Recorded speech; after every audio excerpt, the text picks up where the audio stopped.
porque quiero leer un poco contra mi costumbre. Soy de predicar de un versículo nada más, pero aquí hay porciones escriturales que realmente, definitivamente, nos obliga a considerarla como un todo. Voy a leer el Evangelio de Lucas en el capítulo número 14.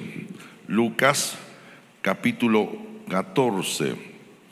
Allí en el versículo 1 hasta el versículo 6, la escritura dice de la siguiente manera. Lucas 14 del 1 al 6. Aconteció un día de reposo que, habiendo entrado para comer en casa de un gobernante que era fariseo, estos le acechaban. Y he aquí estaba delante de él un hombre hidrópico. Entonces Jesús habló a los intérpretes de la ley y a los fariseos diciendo: ¿es lícito sanar en el día de reposo? Mas ellos callaron. Y él, tomándole al hombre enfermo, le sanó y le despidió. Y dirigiéndose a ellos dijo: ¿quién de vosotros, si su asno o su buey cae en algún pozo, no lo sacará inmediatamente, aunque sea en día de reposo? Y no le podían replicar a estas cosas. Todo comienza con un milagro. Le di por título a estas reflexiones: todo comienza con un milagro. Mucho más en términos del minuto cero, de nuestros primeros pasos, cuando comenzamos nuestra historia de fe con Jesucristo. Afirmo y sostengo que todo comienza con un milagro. Si hemos de entender, como dicen algunas definiciones de las cuales me he apropiado, milagro como asociado a Dios es toda intervención divina en el marco de nuestra realidad natural y finita. Dios intercede, Dios se mete en nuestra historia y modifica sucesos de nuestra historia, sean ellos una enfermedad, sean ellos una necesidad espiritual. Lo cierto es que un milagro de Dios no solo debe ser visto o asociado específicamente a un milagro de sanidad del cuerpo, sino que toda acción de Dios metiéndose en nuestra historia, modificando nuestra historia, es un milagro. Lo segundo que está implícito en esto es que Dios hace en nuestra historia algo que nosotros no podemos hacer. Por eso precisamente es milagro. Y tercero, por ser una intervención en nuestra historia por parte de Dios, haciendo cosas que no podemos hacer, produce en nosotros un sentido de maravilla, de admiración, porque estamos cara a cara, frente a frente a un suceso que implícitamente, inmediatamente nos hace reconocer que no podemos hacer lo que están viendo nuestros ojos. Lo hace Dios y por lo menos correspondería le demos a Él todos los aplausos, toda la ovación, todos nuestros gritos y toda nuestra alabanza. Dicho esto, lo expreso como definición, si se quiere, cotidiana, popular, para sentar una base de lo que quiero compartir en este servicio y en una continuidad temática en el tercer y último servicio. Me han dicho que en el segundo servicio de esta iglesia, todos aquellos un poco más espirituales que el resto se encuentran aquí. Bien, no digan a los del tercero que yo dije esto, pero lo cierto es que confío que podemos trabajar juntos. Yo con mi reflexión, mi tarea de predicar, y ustedes con su atención y, ¿por qué no?, su necesidad de querer descubrir cosas aquí.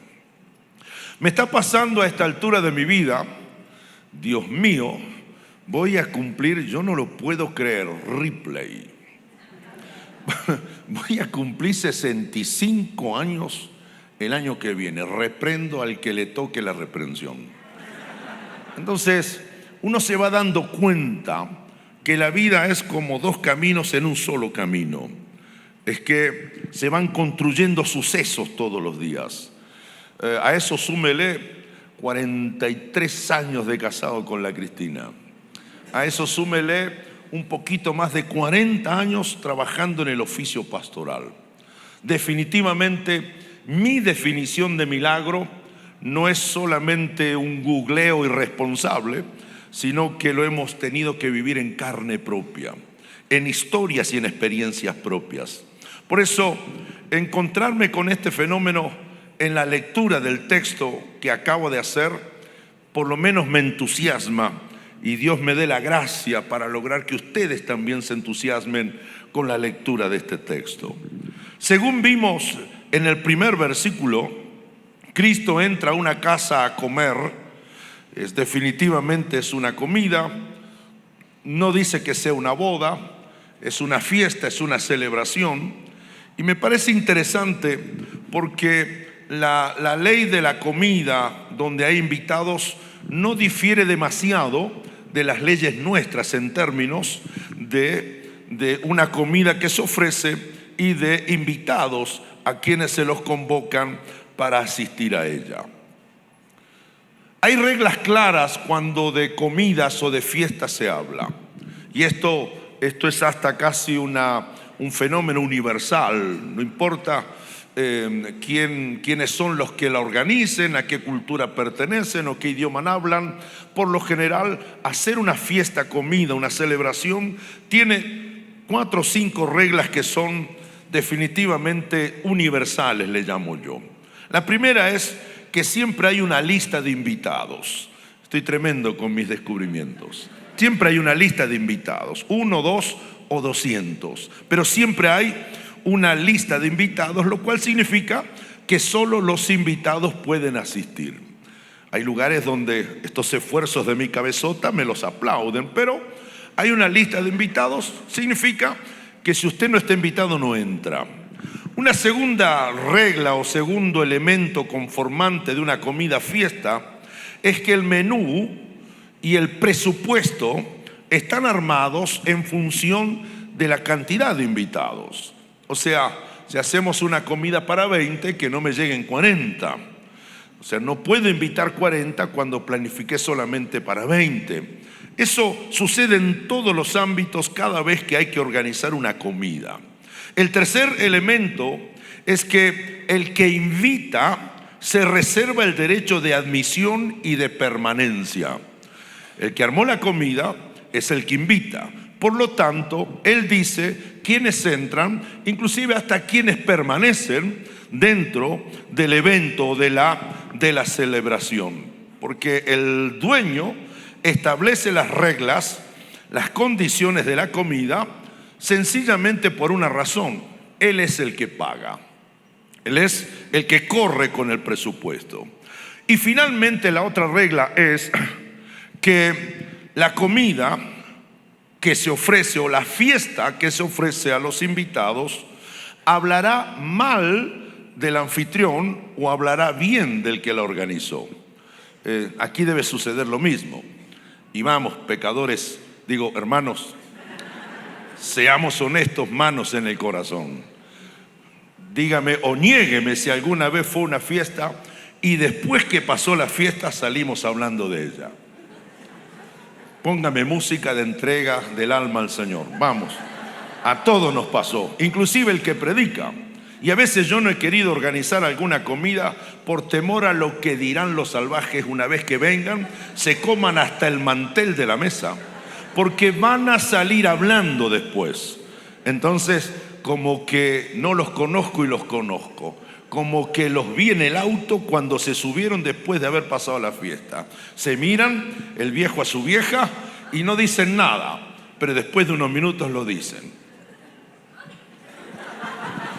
Podría haber sido otra la comida. El que hace tanto alarde de no sé qué, mira, por poco nos da 3 tacos y ya. entonces, o salimos diciendo, tremenda la fiesta que se llevó adelante este hombre. Entonces, el anfitrión sabe que van a hablar de la comida después. Son reglas que están implícitas. Ahora, según veo en este texto, en esta comida, la conducta de los invitados, no se habla tanto del anfitrión, no se habla del menú, sino que se habla de los invitados. Me parece interesante porque el autor sagrado lo que hace es resaltar la actitud de los que fueron invitados por sobre el lugar, el salón, la mesa, los manteles, los platos, las comidas, las bebidas, el postre, etcétera, etcétera. Por eso, ahora si ustedes se van a casa, no me lo prometa, pero le propongo, y si gusta, hacer una especie de viaje devocional por el Evangelio de Lucas, precisamente en el capítulo 14, van a descubrir que el capítulo 14 constituye una sola pieza escritural. Es una sola porción escritural, aunque los traductores separan después por los subtemas, pero es una sola pieza estructural de 35 versículos. Y precisamente, comienza con un milagro. Tal es así que esta única pieza de 35 versículos está dividida como en 5 bloques, en 5 partes que son muy precisas. Otro detalle que para mí no puede pasar desapercibido es que estos 5 bloques están los 5 unidos entre sí por una verdad en común, por una verdad que no se discute, y es esta: Cristo es el Señor. Y no solo eso, sino que Cristo como Señor espera algo de sus seguidores. 35 versículos subdivididos en 5 bloques aparecen allí. Hay una unidad que atraviesa temáticamente a los 5. Y la unidad o la verdad es esta: Cristo es el Señor y Él como Señor espera algo de aquellos que dicen que son sus discípulos, de aquellos que dicen que son sus seguidores.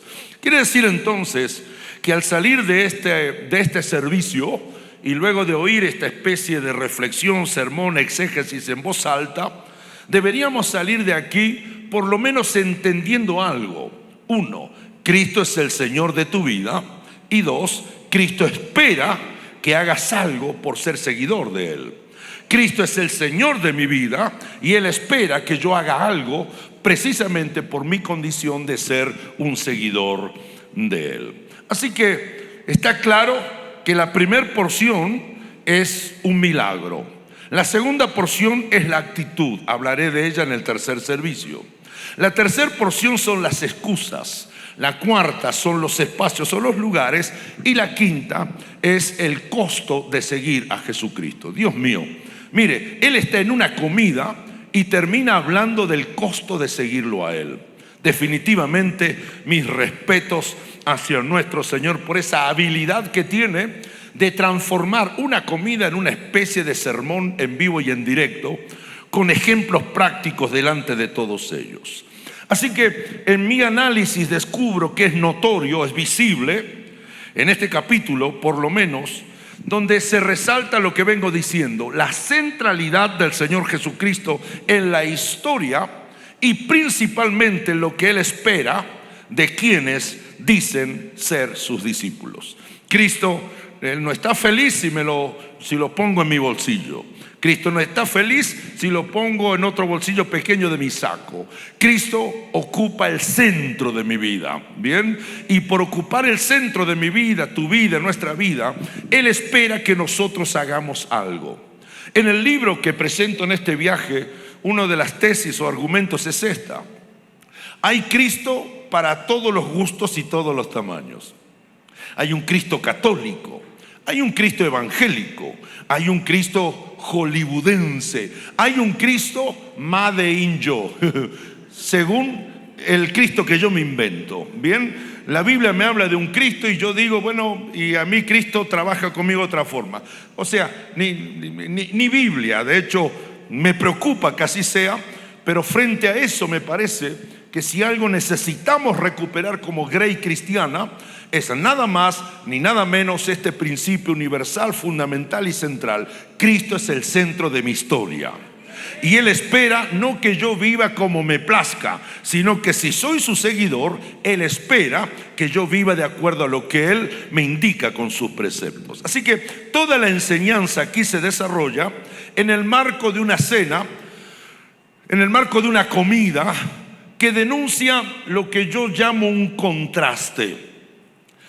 Es decir, algo pasa afuera donde se desarrolla la comida y algo se está haciendo adentro donde están los comensales comiendo. O sea, para mí es un contraste, si se quiere, preocupante. Algo ocurre aquí adentro y no siempre lo que ocurre aquí adentro es lo que ocurre allá afuera. Algo sucede dentro de cuatro paredes, pero no siempre lo que sucede aquí es lo que está sucediendo afuera de esas cuatro paredes. De hecho, uno mira esto como elemento constituyente del texto, de la porción escritural que estamos tratando, y descubre esto. Hay un grupo de invitados en esa comida, Jesucristo incluido. De hecho, allí no hay problemas de ninguna clase. Allí el único problema es cómo hago para comerme todo lo que me ofrecen.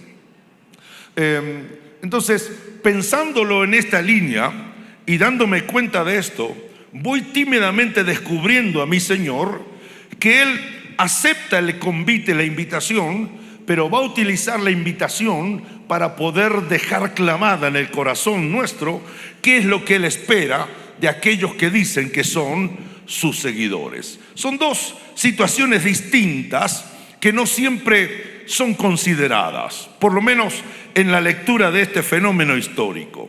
Los de adentro están de fiesta y los de afuera tienen hambre. Afuera hay hambre, adentro hay comida y hay fiesta. Si uno trae esto desde el hecho histórico y viaja hasta estos días, nos pasa, por ejemplo, inclusive a niveles de política. Bien, en mi país, mientras los de arriba se pelean, nosotros los de abajo peleamos todos los días para seguir viviendo más o menos con dignidad. Entonces, no siempre lo que sucede en los altos palacios es lo que sucede en las aldeas más olvidadas. No siempre lo que se ve es lo que existe, porque no siempre lo que se ve es una definición de todo lo que necesito ver. Y Cristo plantea en esa comida precisamente esto. Señores, estamos comiendo, pero aquí hay unas cosas que yo no puedo dejar pasar por alto. Por ejemplo, una necesidad, porque la necesidad que tengo frente a mí, amplía el Señor según mi interpretación y mi exégesis, representa lo que está sucediendo allí afuera. Así entonces, y mirándolo con ojos de estudioso, necesitado de lo que estudio, lo que se presenta aquí comienza con un milagro. Digan milagro. Milagro fue que hayas dicho milagro. Entonces, todo comienza con un milagro, con una intervención divina en la historia humana. Todo comenzó con eso. Ahora, si hago esto más amplio, llego a la conclusión que nuestra vida en Cristo siempre comenzó con un milagro. Ahora, creo que más o menos se dan cuenta por qué lo estoy afirmando. Todos los que estamos aquí de mi derecha a mi izquierda, estoy pero más que seguro de esto, tenemos una historia antes de Cristo y después de Jesucristo. De hecho, sería hasta emocionante tomarnos unos minutos para que cada uno, o elegidos al azar o haciendo una línea, una fila, nos contaran cómo era su vida antes de Jesucristo. Bien, y de hecho ahí aparezco afirmando: tu vida nueva comenzó con un milagro. Quizás un milagro literal, porque estabas enfermo, porque se hablaba de un cáncer, porque se dijo algo de un tumor, porque te pusieron fecha de vencimiento a tu vida, porque perdiste un trabajo, por una crisis matrimonial que no tiene arreglo, por una infidelidad cruel e insoportable, por una crisis con uno o todos tus hijos. Todo comenzó con un milagro físico, un milagro en la salud, un milagro en la vida de uno, porque en algún momento se cumple eso que aprendí en la vida y lo reduje en una frase: nadie necesita de Dios sino hasta que necesita de Dios. Así que ese día, ¿se acuerdan? Esa tarde, ¿qué fue? Esa noche, ibas en tu auto, en tu carro, en tu troca, en tu camioneta, fue en un culto un día domingo, fue en un grupo celular, fue un amigo que te encontró en la línea de un banco. Ese día te encontraste con Jesucristo y Él hizo por su poder y su fuerza algo que no podías hacer. Él intervino en tu historia, en la mía y en nuestra historia, y a partir de ahí nuestra vida nueva comenzó. ¿Para qué? No solo para seguir creciendo así como sin responsabilidad, sino que a partir de un milagro, el milagro de la conversión, el milagro de mi transformación, descubro que la vida de mi fe y la vida como un todo se continúa en una suma interminable de cientos de milagros, de cientos de intervenciones del Señor en nuestra vida. Por eso llegamos a la conclusión que ser cristiano es ser alguien que conscientemente depende de Jesucristo, necesita de Jesucristo. Por eso la afirmación nada somos sin Él no es fatalista, no es tremendista, sino que es descriptiva de una realidad que debiera ser una forma de definir lo que en esencia trata esta maravilla de ser cristiano. Tuve un milagro de conversión, no tuve milagros físicos, pero sí soy objeto de la producción de Dios, la intervención de Dios de cientos de milagros, de cientos de intervenciones del Señor. Paso a dar algún ejemplo. Tengo 8 operaciones en mis ojos. 8. Digo, hasta puedo sembrarle alguna operación a alguno. Y como van las cosas en mi ojo derecho, voy camino a la número 9. Ahora, perdí mi capacidad auditiva 100% en términos de medios y de agudos. No escucho, no discierno lo que me dicen.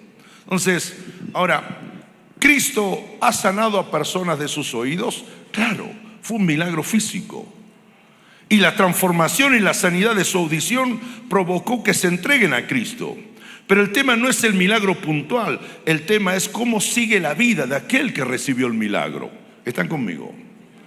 Hemos orado hace muchos años por un niño que se llamaba Héctor. Vino con su papá de la mano, pequeño, unos 6, 7 años. Venía con sus ojitos, se veía su blanco, ciego total. Oramos por él. Al cabo de 2 o 3 meses volvieron otra vez a entrar al templo y Héctor, el pequeño, venía con sus ojos abiertos, saltando, mirando, viendo como si nunca hubiera tenido una ceguera. Cuando vimos eso, definitivamente enloquecimos, porque esos milagros son raros en nuestros ministerios, por decirlo así. Pregúntenme qué será de Héctor y qué será de su padre. Vaya uno a saber. Ellos gustaron de una intervención divina. El punto no es gustar de la intervención, sino gustar de Dios, aun cuando no hayan milagros. Eso es lo que trata el Señor. Por eso yo estoy aquí diciendo que Dios, sin haber sanado mis ojos, puede sanarte los tuyos. Sin haber sanado mi audición, puede hacer algo con tus oídos, puede hacer algo con tu necesidad, sea tu necesidad cual sea. Porque, señoras y señores, nuestra historia con Cristo, todas comenzaron con un milagro. Por lo menos el de la transformación y la conversión. Pero no se detiene ahí, sino que debiéramos nosotros seguir caminando los caminos de la fe, descubriendo que Dios sigue haciendo cientos y miles de intervenciones en nuestro favor. Porque yo no sé cómo lo hace las veces que Él le he dicho, Señor, y yo cuando me toca el turno que saques mi enfermedad de mis ojos, no solo no me responde, sino que hace que siga predicando. ¿Cuándo sanarás mis oídos que necesito a alguien? Ahora anda Sebastián conmigo y me interpreta los que me están diciendo, los que están cerca mío. Señor, ¿cuándo pudieras hacer algo con mis oídos? El hombre espera y Dios hace silencio. El punto ¿cuál es? No es te sigo si me sanas, te sigo aunque no lo hagas. Entonces, eso pareciera ser, wow, es un héroe de películas. No, Señor, eso, supongo yo con humildad, es ser cristiano. ¿Están aplaudiendo? No los escucho. La Cristina mía dijo una vez, y como no está, hablo de ella. Mi marido antes era un galán. Usted lo dijo, yo la escuché. Ahora es un galón. Y fue solo cambiarle la vocal, la A por la O. Pasaron 43 años. Le pedí un día a mi esposita: mami, hacete un arroz con pollo, que es mi comida preferida, y más como ella lo prepara. Se rebeló la ingrata. Me dijo: basta de arroz hasta acá, basta de arroz con pollo, comamos otra cosa. De hecho, la miré y yo no le dije: ¿has dejado de amarme? Porque no es la comida lo que nos tiene juntos, ni que ahora soy un galón que podemos seguir juntos. Es otro el nivel de conexión, relación y compromiso. Si esto lo puedo trasladar a nuestra fe en Cristo, no son los milagros dramáticos los que hacen que esté con Él. Son los milagros si me los da, y son los milagros ausentes los que hacen que su presencia lo reemplace todo. Eso da un nivel de discipulado, eso da un nivel y un carácter de liderazgo. Esos son los que mañana pueden ser de influencia y de inspiración a aquellos que necesitan de Dios un milagro. Así que todo comienza con un milagro. Ese reloj reprendo. El versículo 1 dice: aconteció un día de reposo que, habiendo entrado para comer en casa de un gobernante que era fariseo, lo acechaban.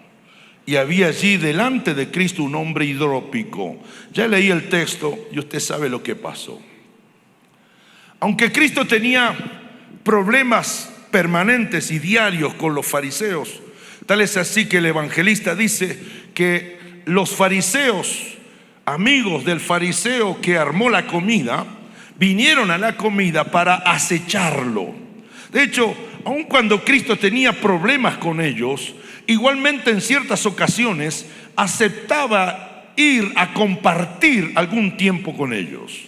Porque de alguna forma, en mi sospecha, Cristo no me lo dijo, en mi sospecha es: voy a ir a esta comida, no sea cosa que él pueda enseñar algo o pueda agarrarme unos 4, 5, 10, 20 y traérmelos conmigo. Así que Cristo, más que comer, veía la comida como una oportunidad. Así fue entonces que él llegó hasta esa casa de un gobernante que era fariseo. Lo acechaban. Hay una traducción que me llama la atención por lo interesante, y es que Cristo estaba bajo observación constante por parte de ellos. Era una especie de espionaje interesado, intencional, diario, permanente, con el cual buscaban atraparlo al Señor en alguna falla, de modo que cuando lo agarren en la falla pudieran acusarlo y condenarlo por el error que supuestamente hubiera cometido. De hecho, así todo, sabiendo de la persecución que era objeto, Cristo aceptó la invitación y se fue a la comida.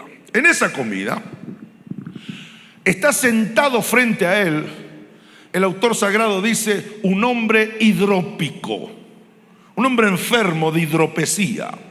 Era un invitado ciertamente del anfitrión. Hay algunos comentaristas serios para mí que terminan traduciendo y sosteniendo que había sido traído intencionalmente y lo había sido sentado intencionalmente exactamente enfrente donde Cristo está, como a propósito.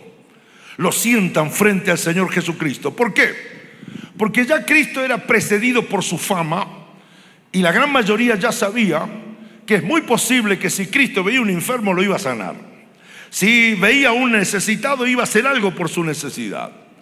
Así que, tramando con malicia pero con inteligencia la estrategia, dicen: sentémosle a un enfermo enfrente porque estoy y estamos seguros que va a sanar al enfermo y lo vamos a agarrar justo cuando él sane al enfermo propio de su ADN y su naturaleza, pero lo va a sanar en el día que está prohibido hacer absolutamente nada, el día de reposo.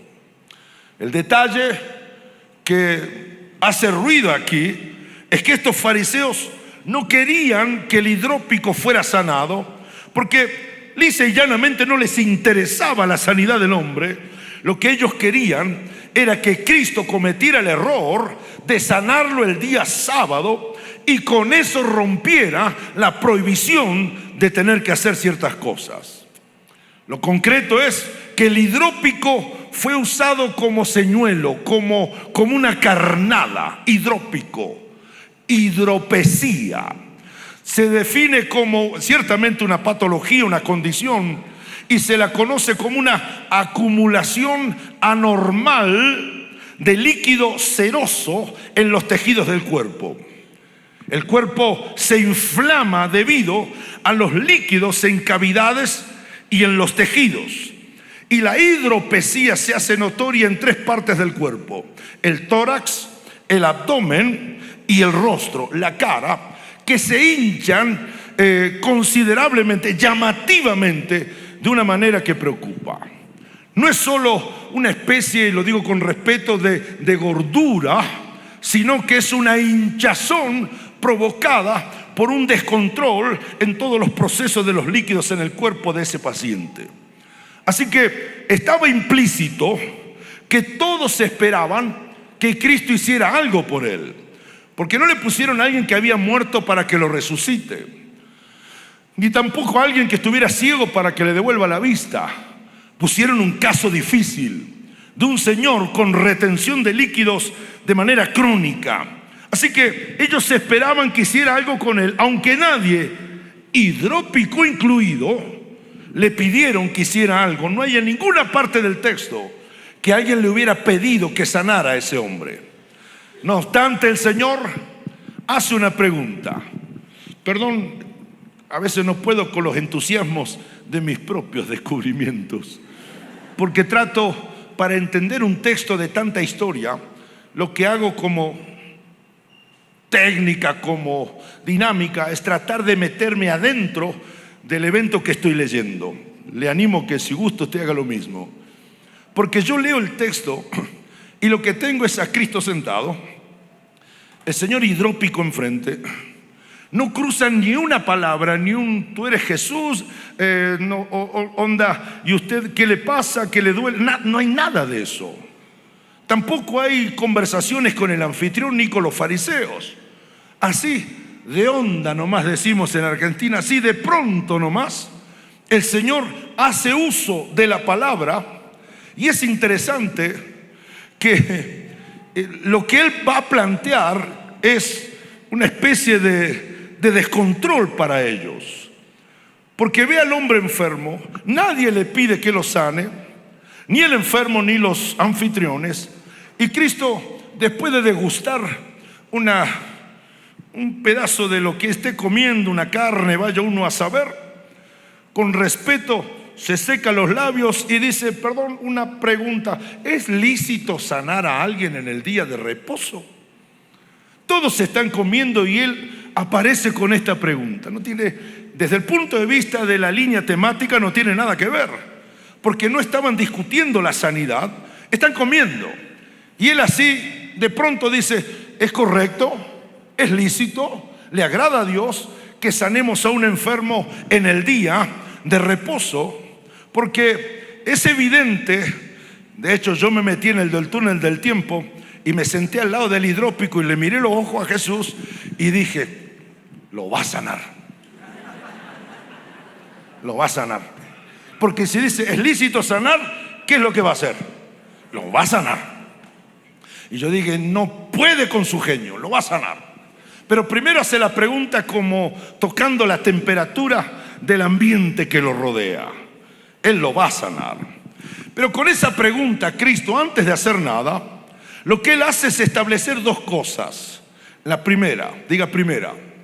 La primera, Cristo coloca la necesidad de sanidad y de salud de esta persona, de este hombre, por encima de la ley, por encima de la regla que impide darle sanidad ese día, por encima de la razón por la cual ese hombre estaba ahí.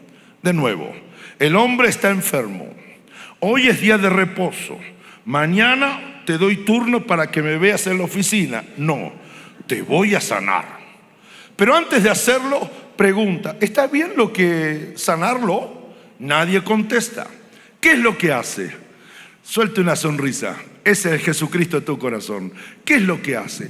Pone por encima del reglamento, pone por encima del rito, pone por encima de la institución, pone todo a pesar del tecladista.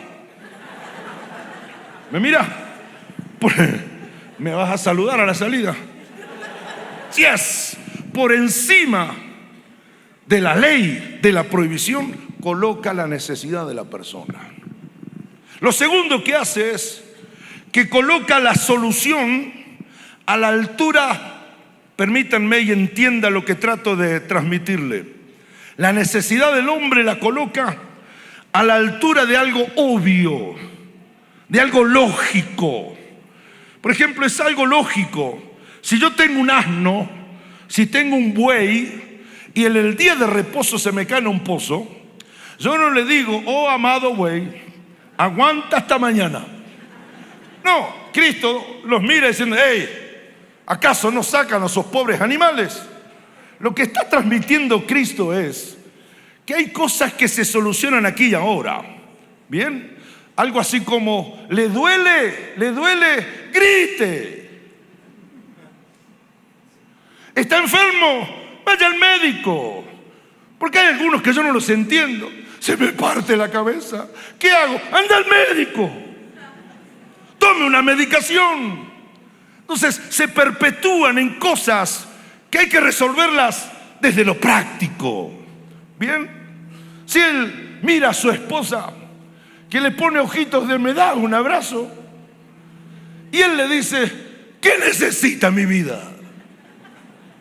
Un abrazo. Pero ojo, porque hay abrazos y abrazos. Ahora, yo la Cristina y ella el Omar, yo lo que hago es, deja de hablar, no complique las cosas, dame un abrazo. Está confuso el mensaje, ¿no? Se te cayó el buey, sácalo. Y el burro, sácalo. El hombre está enfermo. No puedo preguntarme, ¿cuándo podré ayudarlo? Si el asno se cae, lo saco. Si el buey se cae, lo saco. Si la necesidad está, la soluciono. Si el enfermo lo tengo enfrente, pues lo sano. Lógico, elemental. El hombre está enfermo, es notoria su necesidad. Y la actitud de Cristo es esta. Mi respeto si estás en el cielo, mi respeto que estás aquí adentro, mi respeto a Cristo que anda entre nosotros. Mi mano derecha. ¿Por qué? Yo estoy aquí en una comida, pero señores, no estoy aquí porque vine a comer lo que me ofrece el fariseo. Yo estoy aquí porque sospeché que debería haber aquí algún necesitado y cuando me lo cruce le arreglo la vida. Diga, wow. No, pero wow con la boquita torcida. Wow. Wow. Se ven tan lindos cuando obedecen. Wow. ¿Por qué estoy aquí? ¿Para comer? No, no te equivoques. Estoy aquí para arreglarle la vida a alguien, para solucionarle el problema a alguien. Y cuando Cristo lo sana, perdón que le dedico un minuto más a esto, lo sana sin hacer un show, sin llevarse el tecladista que le toque. Cristo sana. Nada de ¿cuántos lo creen? ¿Cuántos creen que puedo sanarlo ahora? No hay nada de eso. Nada. Ni tampoco una pose inventada, una postura inventada como para onda de al que le saca la foto del equipo. Onda de... y lo capta justo en el momento que lo va a sanar. Nada de eso. Mi Biblia dice, creo que la suya debe decir lo mismo. Dice que ni que lo miró, dice, lo sanó y lo despidió. ¿Cómo corro esto? Me voy a caer y se van a reír de mí. Entonces, ¿están conmigo en la comida? Él está preguntando si era lícito o no. El hombre que está en el medio mira, no entiendo nada. Y dice que lo sanó. ¿Cómo lo sanó? No lo escupió este. No. ni puso la mano, ni hizo nada de chachán, chachán. Dice, lo sanó, ni dice que lo tocó. Le dijo, o lo despidió. Lo despidió ahí en el griego. Es onda de, andate a tu casa y sé feliz. Ahora, otro wow con boca torcida. Señoras y señores, recta final de esta tortura de segundo de servicio. Las personas valen por lo que son, no por lo que hacen. Si vas a contar los tatuajes del que tenés enfrente para darle una mano en Cristo, no entendiste el Espíritu de Cristo. Si vas a contar los aretes que lucen en orejas, narices, cejas, ojos y ya no sé dónde más se los usa, no hemos entendido el Espíritu de Cristo. Usted se sorprendería la cantidad de hombres y mujeres con hidropesía que pasan frente a tus ojos todos los días. Y por alguna razón alguien nos domó y nos entrenó para decir, el culto en mi iglesia es a tal hora, llamaré a mi pastor para que te reciba. Estás ahí en una comida, estás ahí en la línea de un banco, estás ahí en un bus, estás ahí tomando un taxi al chofer que te guía o que te lleva. Puede ser alguien que sufre de una hidropesía espiritual y estás allí no para viajar, sino que estás allí para hacer algo por su necesidad. El milagro que hizo Cristo es uno de los más notables, que puede hacerse historia en la crónica bíblica. Ya que la hidropesía afectaba la apariencia de la paciente, lo que ocurrió fue que el hombre se deshinchó de forma inmediata frente a la vista de todo el mundo. Por eso dice, y todos callaban y nadie se animaba a decirle nada. Siempre todo comienza nuestro andar en la fe con alguna clase de milagro. El problema no es el milagro, señoras y señores, el problema es en lo que nos convertimos luego de experimentar el milagro. Puedo hincharme ante la gente, pero no puedo hincharme frente a Jesucristo. Hay un mensaje escondido acá. La triste y la indigna enfermedad de la hidropesía es también para nosotros un mensaje figurado.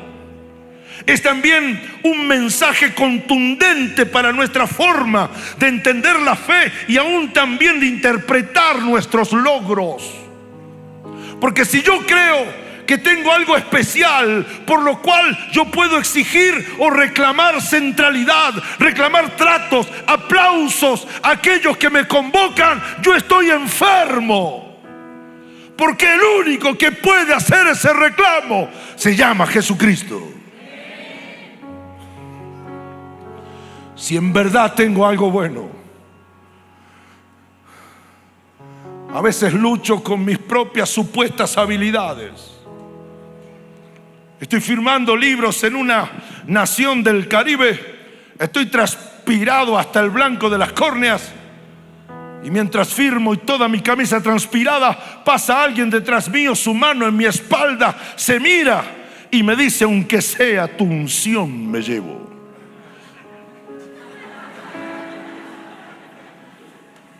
Cerré la mesa y me fui ofendido. Pero cuando llegué y estuve a solas en el hospedaje, lo miré a Omar Herrera y él me miró y dije, mirá, Omar Herrera, quieren llevarse tu unción. Tal cosa me duró unos minutos, porque en el acto hasta el día de hoy, cada vez que regreso a mi hospedaje, mi casa o la habitación donde estoy, siempre una y otra vez, sistemáticamente, ahí está el Señor Jesucristo. Es que es el que es el centro de todo. Y te desafío a ver si aguantas 2 minutos, si soportas la mirada del Señor Jesús que te dice, ¿lo hiciste tú o lo hice yo? Por eso en mis famosas redes sociales que nadie conoce, no publico fotos, No pongo historias dramáticas, porque si algo hice y es bueno, no es mío. ¿Quién lo hizo? Cristo. Y Cristo no tiene Instagram.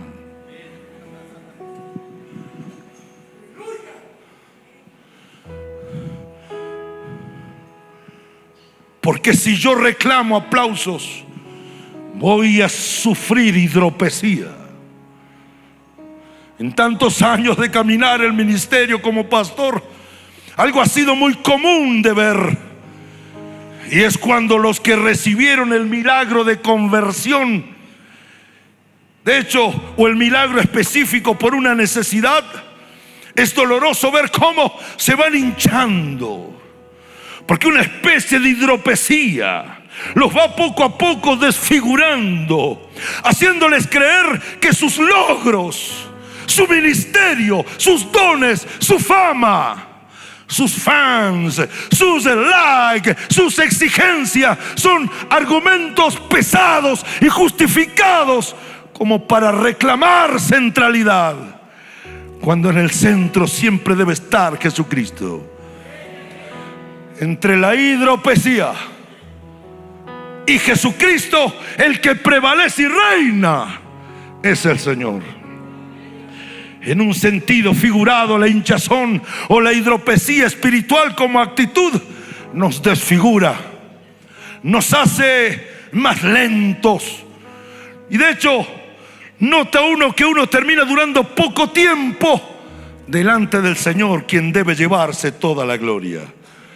Cristo puso la necesidad de las personas y la inmediatez de resolverla muy por encima de la ley y de las reglas, muy por encima de tu ley y de mi ley, de tu regla y de mi regla. Ese día el ex hidrópico entendió dos cosas: si hay necesidad de Cristo, Cristo la resuelve. Y dos, entre Cristo y Él, el que brilla es Jesucristo. Animémonos a practicar una fe cristiana libre de consecuencias y de síntomas de hidropesías espirituales. La gloria siempre se la llevará el Señor, porque hasta aquí sigue siendo Él el único que produce el milagro del hombre nuevo, el milagro de la conversión, el milagro de la transformación, el milagro de mantenernos con vida, el milagro de mantenernos de pie todavía, cuando las circunstancias de la vida dicen que ya no debiéramos hacerlo así. Esto me dijo el Señor que les dijera: todo en tu vida comenzó con una intervención, un milagro de Dios en tu vida. El problema no es el milagro con el que comenzó. El problema es en qué te y en qué me convierto una vez que el milagro ha llegado. Vete de aquí silbando bajito y pateando piedritas, diciéndole al Señor: gracias porque otra vez me lo recordaste. Tú eres el único sol en mi propio sistema solar. Tú eres el centro de la historia. Tú eres el centro de mi vida. Solo tú y nadie más que tú hizo un milagro en mi vida. Tú eres el que me sanaste. Y si tú no eres el que me sanaste, tú eres el que me sostiene en mi enfermedad. Nada tengo yo. No tengo por qué reclamar glorias ni aplausos que no son para mí, sino para Jesucristo. Lo único que debiéramos tener como honor: llevamos ya, vete a casa. Y mientras vas, recuerda que hay hidrópicos caminando, hinchados sus almas, hinchados sus ojos, hinchadas sus lágrimas, hinchado su corazón de tantos dramas y tantos problemas, hasta que se encontró con alguien como tú, que lo que tienen claro es una cosa: no soy yo, es el Cristo que vive adentro mío. Te ayudaré ahora, no lo haré mañana, ni pediré un turno especial para el lunes que viene. Aquí, ahora, en el bus, en el taxi, en el banco, en la feria, en los tacos, haré lo que tengo que hacer. Por encima de la regla, haré algo por ti. Y si lo hago por ti, ese es el Espíritu de Jesucristo. La gloria sea para Él. La gloria sea para Él. Eterno y soberano Dios, gracias, Señor. Pon tus ojos en Cristo,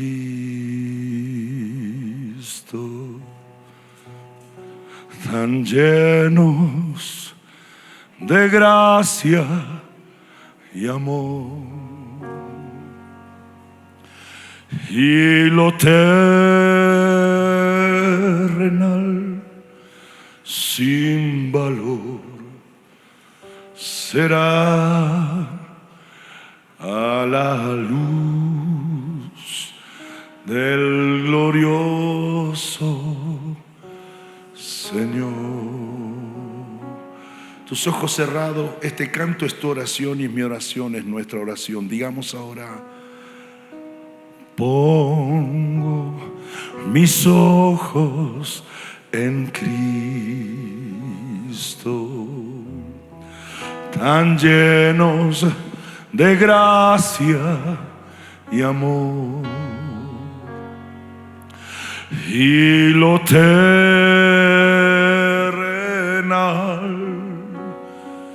sin valor será a la luz